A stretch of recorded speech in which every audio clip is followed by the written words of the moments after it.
welcome back to my channel and another makeup tutorial. This is going to be on this New Year's look right here.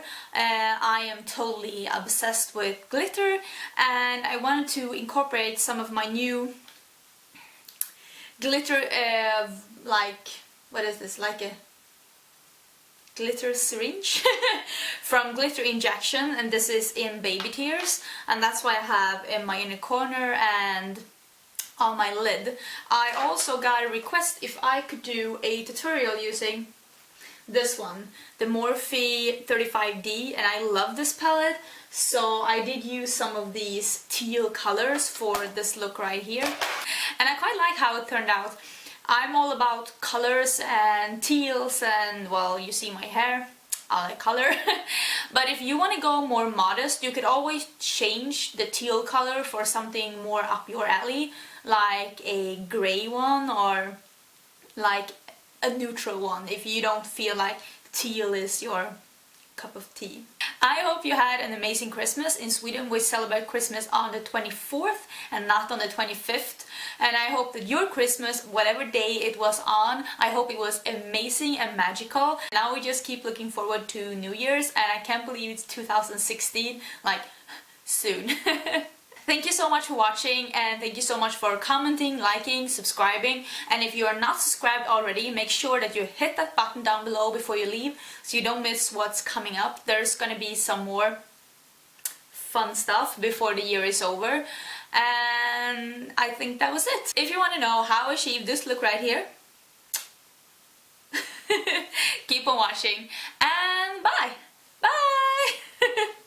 Hello, I'm all ready to go in with eyeshadows, and today we're using this one. It's the Morphe 35D, and I'm using this light grey in my crease to have something neutral in my crease before I go in with more colorful shadows.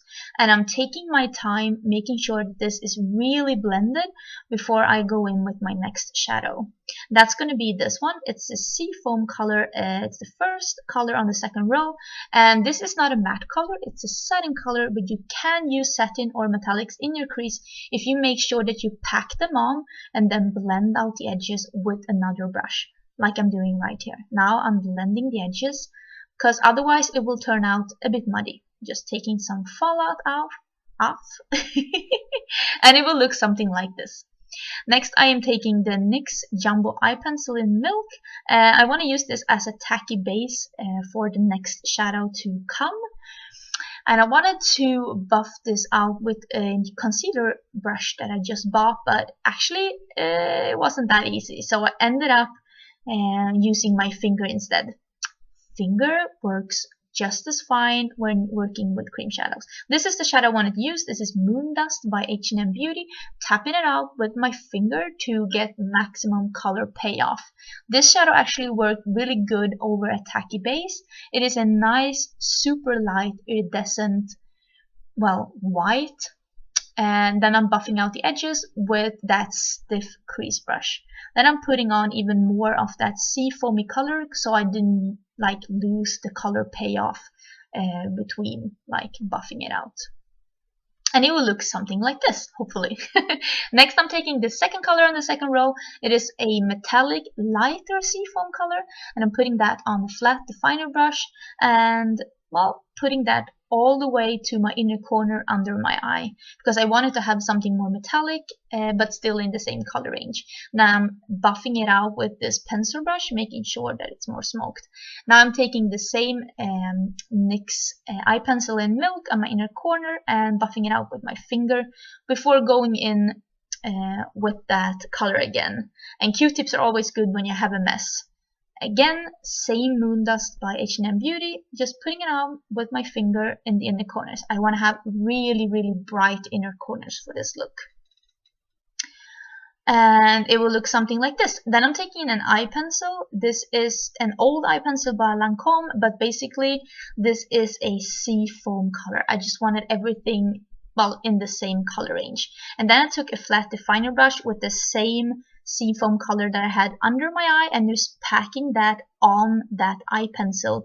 That will make the color stay and pop even more. Now it's time for mascara. I'm putting some on my lower lashes. This is still L'Oreal's Miss Manga. It works really good, well, under my eyes. And next I'm gonna go in with glitter. This is a new glitter from Glitterinjections, and I'm using the Too Faced glitter glue, and I'm just speeding past this because I have a tutorial on how to use loose glitter, and I will link that tutorial down below if you want to like have some further instructions on how to get the loose glitter to actually, well, stick on your eyelids. But it will end up looking something like this, sparkly and nice, and then taking off the excess with the fan brush. So that is the result, looking like an alien. Next is time for eyeliner. I'm using my trusty H&M Beauty Dipliner in black, and speeding past this, I'm just using this Dipliner to do my usual wing. Actually, I noticed afterwards that the liner was a bit dodgy. I don't know. Maybe I was a bit hasty, stressed. I don't know. But I'm just doing a cat eye to elongate the eye a bit and just make the effect of a cat eye with the shadows that we already had on. Next, I'm using the NARS Audacious Mascara. I like this on the top lashes, but I don't like it on my lower lashes. It's pointy, too pointy for my lower lashes. And I put some false lashes on. I will put the details down below on which ones I used. This is a Baked Bronze by Makeup Revolution. This is not a matte bronzer, but if there's any day of the year that you want to go sparkly, this would be the day. I actually like bronzers with a bit of a life in them, because I'm not contouring with it. I'm just bringing some life. And putting some on my forehead. And next I'm going in with blush. This is Make Love Instead by Makeup Revolution. This is my new favorite blush. I love this blush. It is like, it has a sheen to it, makes me look super healthy, and I just really love it. Then going over that with a powder brush, just to blend it out a bit. And this is highlighter. This is my second favorite part of my makeup look. This is my favorite highlighter of life. This is Beyonce by JD Glow, and I'm pretty much going ham with highlighter as always, and I'm putting it over my cheeks as well because I like topping my blusher with a highlight. I think that is really nice. I'm having it on my nose as well because I just like bathing myself in highlighter. Well, I'm basically putting it everywhere where I didn't put bronzer. And it will look something like this. This is a very light pencil for my lips, a lip pencil. This is by KIKO. I think it's pretty old. It's a bit crumbly. I didn't like the formula, but basically I'm using a really light lip pencil because I'm using a really light peachy lipstick, and I didn't want the lines to be darker. I want them to be the same color as the lipstick, because I am going to go in with some lip gloss over this. Something from H&M Beauty. It's a really pale iridescent gloss. I love having super pale glossy lips, and I love this lip gloss. The only down part of it is the applicator. It doesn't give as much product on the applicator as you, well, would wish. And once I've done this, I'm gonna set it all with some MAC Fix Plus because I don't like a powdery finish. I want it to look a bit dewy. And basically that is it. This is how it's gonna look. Well, somewhat at least. As you can see, it's quite sparkly.